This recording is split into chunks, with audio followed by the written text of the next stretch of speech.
ठीक है, हम अब छोटे छोटे 2 सेगमेंट करते हैं। इसका हमने करना क्या है, ठीक है, और फिर एक आता सेगमेंट, क्योंकि हम काफ़ी सारे हमारे सेगमेंट रहते हैं जो अगले सेगमेंट फास्ट हैं। ये सेगमेंट डिटेल सेगमेंट ये थे, अगले सेगमेंट में आपको एक आइडिया देना है और फिर उससे आपका काम खुद करेंगे। अच्छा, एनीवे शुरू। ओके, तो ये था कि आपने अपने रिस्क लिख लिए और आपने अपने रिस्क को रेट कर लिया। दूसरे लफ्जों में हम उसे कहते हैं रिस्क को हमने असेस कर लिया कि कितना एक भारी रिस्क है, ये कम है। उसमें कई रिस्क होंगे जो 1 in 10,000 ईयर्स वाले होंगे, उनके प्रोबेबिलिटी कम है, इम्पैक्ट भी कम है। इम्पैक्ट ज़्यादा भी है तो प्रोबेबिलिटी के साथ मिला के बाहर वो लो रिस्क ही रहता है, तो we will keep it on our list but we will not do anything about it because we can't make 100% risk zero नहीं हो सकते। जिस तरह प्रोबेबिलिटी किसी चीज़ की भी ज़ीरो नहीं होती ना, तो अब आपने वेरी हाई ऊपर रख लिए, उसके बाद हाई आपके पास आ गया, उसके बाद मीडियम और उसके बाद जो लो, जो वेरी लो है, वेरी लो जो है वो रिस्क आपकी, इसको कहते हैं वॉच लिस्ट। वो वॉच लिस्ट में रखे हुए हैं, डिलीट आपने नहीं करनी, but you don't need to do anything about it. अब इसके लिए आप सोचें कि इसके लिए इट्स क्वाइट पॉसिबल कि it is in your control और नॉट इन योर कंट्रोल। अगर तो वो वॉर आपके कंट्रोल में ही नहीं है, ठीक है, तो it will be taken as a assumption। assumption क्या होता है? anything which we believe will hold true, कि ऐसे होना ही है, तो ये तो है, ये तो मैं पता ही है, उसको मॉडिफाई नहीं कर सकते, वो assumption है, ठीक है। तो ये तो जो मेरे कंट्रोल में है इनवर्ड लुकिंग, तो मैंने इसके लिए कुछ करना है ना, क्या वो लिखेंगे, ठीक है। इसको अब जब आप लिखेंगे ना, वहां पे फिर आपके 2 हिस्से हैं, समझ आ गई ना आपने, कि मैं इसकी प्रोबेबिलिटी को घटाने के लिए क्या कर सकता हूं, इस चीज को हैपन होने की प्रोबेबिलिटी को मैं कैसे घटाऊं, और मैं इसके इंपैक्ट को घटाने के लिए क्या कर सकता हूं। इन दोनों को इंडिपेंडेंटली सोचना है।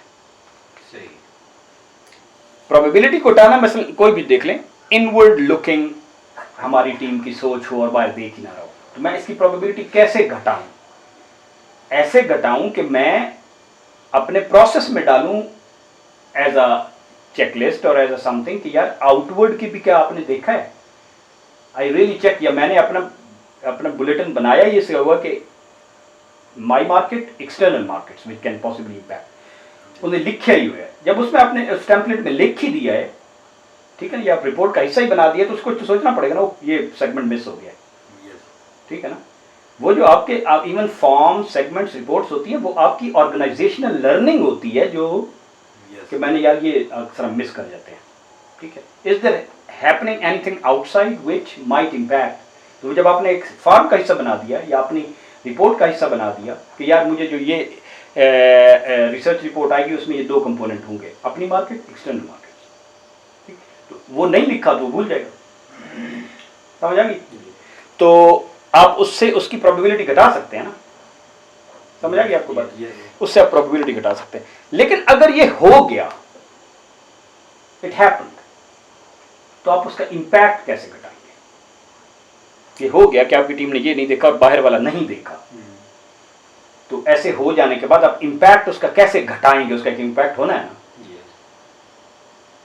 ये आप कर सकते हैं। हो सकता है आप उस किस्म की एक टीम के साथ भी फौरन कोलैबोरेट करेंगे, यार हम तो नहीं कर सकते, उनको देखते हैं वो भी कर रहे हैं, तो ओके ज्वाइन देम, या फौरी तौर पे कोई टर्बो फास्ट फॉरवर्ड प्रोसेस करें और वो कैपेसिटी बिल्ड कर लें in a week time, in a month time, ठीक।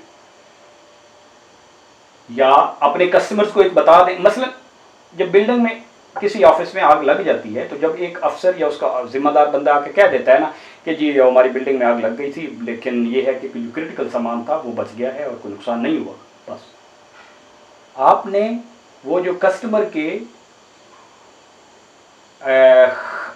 अंदर एक अनसर्टेनिटी पैदा होनी थी, वो पहले से ही खत्म कर दी, ठीक है ना। तो क्या आप फिर वो अनसर्टेनिटी तो खत्म कर सकते हैं ना, या अपनी टीम को इन्फॉर्म करके फौरन उस रूट पे ला सकते हैं।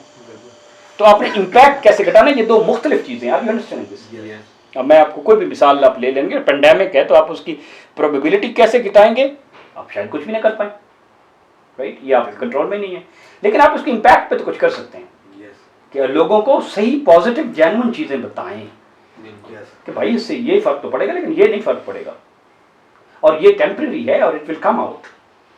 अब उनको चीजें वो, तो ये चीजें जब ये कर लेंगे तो ये दोनों के what do I need to do to modify its probability and what can I do if it at all it happens, तो मैं इसके इम्पैक्ट को कैसे, आपने अपने वो जो आपके मिनिस्टर साहब दोस्त थे आपने उसको बुला लिया, पॉजिटिव रिस्क की बात कर रहा हूँ, सारी बात समझ ली, लेकिन आपने वो जो किया है उसको फिर अच्छी तरह प्रोपेगेट नहीं किया, तो आपने प्रोबेबिलिटी तो बढ़ा ली लेकिन उसका इम्पैक्ट तो नहीं बढ़ाया। ठीक है ना, इम्पैक्ट तो आपने तब बढ़ाना है कि अगर आपने वो चीज कम्युनिकेट भी की, सेल भी की, तो एट द राइट टाइम, समझ आ गई। तो ये अब दो डिफरेंट एक्टिविटीज निकलेंगी, बात चीजें होंगी जो प्रोबेबिलिटी इम्पैक्ट दोनों बढ़ाएंगी, बस सिर्फ प्रोबेबिलिटी बढ़ाएंगी, बस सिर्फ इम्पैक्ट बढ़ाएंगी। तो ये दोनों आपकी activities will go into your WBS, और WBS में जाएंगे तो somebody will be looking at it periodically, yes? तो अब आपकी WBS is far richer than what it was, क्योंकि ये चीजें तो आपने पहले नहीं सोची थी, कि सोची थी आप खुद सोच लें कि आपने जो पहले WBS बनाई है उसमें तो आपने ये, मैं ये करना है, मैं 4 मीटिंग करनी है, मैं फलाना करना है, एक रिपोर्ट बनानी है, सिस्टम में पा देंगे। आप आपने सोचा वो तो ठीक है, मैंने ये सोचा ही नहीं था कि every month I have to do something, every 3 months quarterly, तो समझ आ गई ना बात। ये आप इसका कोई भी साइकिल रख सकते हैं कि यार every 3 months we will have a 2 hours workshop on it, कि हमारी टीम में एक रिस्क एनालिसिस वाला भी कोई बंदा होगा जो विल टेल अस कि जी सर जी इस वक्त, और वो कहते हैं कि CEO वो होता है जिसको अपनी ऑर्गेनाइजेशनल के टॉप के 3 रिस्क हर वक्त पता हो, ही कैन चलते हुए भी आपको बता सकता है कि आपके सबसे बड़े रिस्क है दिस। जिसको अपने रिस्क नहीं पता, इसका मतलब उसका ऑब्जेक्टिव नहीं पता, रिस्क्स आर टू ऑब्जेक्टिव, तो रिस्क में आपने ये काम करना। अच्छा, या जब ये कर चुके हैं फिर एक वैलिडेशन करनी कि यार अगर ये हो जाए और ये हो जाए, क्या वाकई ये चीज एड्रेस हो जाएगी, तो आपको पता चलेगा नहीं यार, क्रैक्स निकलेंगे। That is kind of risk analysis, but cracks निकलेंगे।